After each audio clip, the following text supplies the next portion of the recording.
अस्सलाम वालेकुम। आज मैं आप लोगों के साथ ओरियो आइसक्रीम की रेसिपी शेयर करूंगी। इस रेसिपी के लिए जो चीज़ें मैं इस्तेमाल कर रही हूँ वो ये है।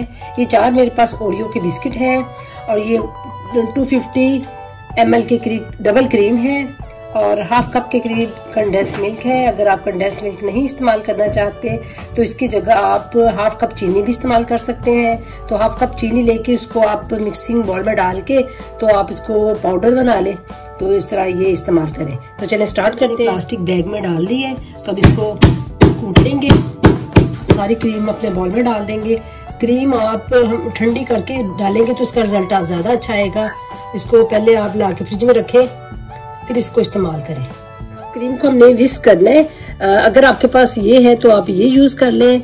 वैसे मैं तो मशीन से इस्तेमाल करूंगी। तो अगर मशीन नहीं है तो आप इसके साथ कर लें, ये बड़ा इजी रहता है। अगर ये भी नहीं है तो घर में जो आपके पास जग होता है जिसमें हम अपनी मिल्क शेक वगैरह बनाते हैं उसमें भी कर सकते हैं। तो मैं मशीन के साथ करूंगी। तो तब तक चलाएंगे जब तक ये थिक ना हो जाए।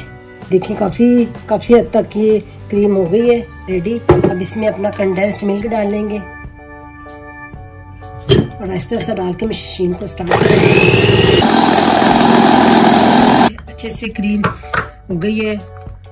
अब इसमें अपने बिस्किट डाल देंगे। इसको हल्के हाथों से फोल्ड एंड कट।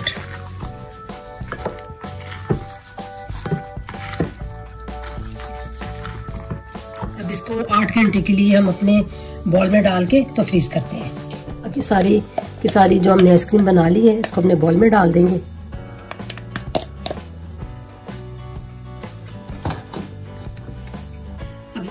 मैंने इसको पूरे रात फ्रीजर में छोड़ दिया था और ये देखिए कितनी अच्छी तरह सेट हो गई है। अब इसको अपने बॉल में निकालेंगे।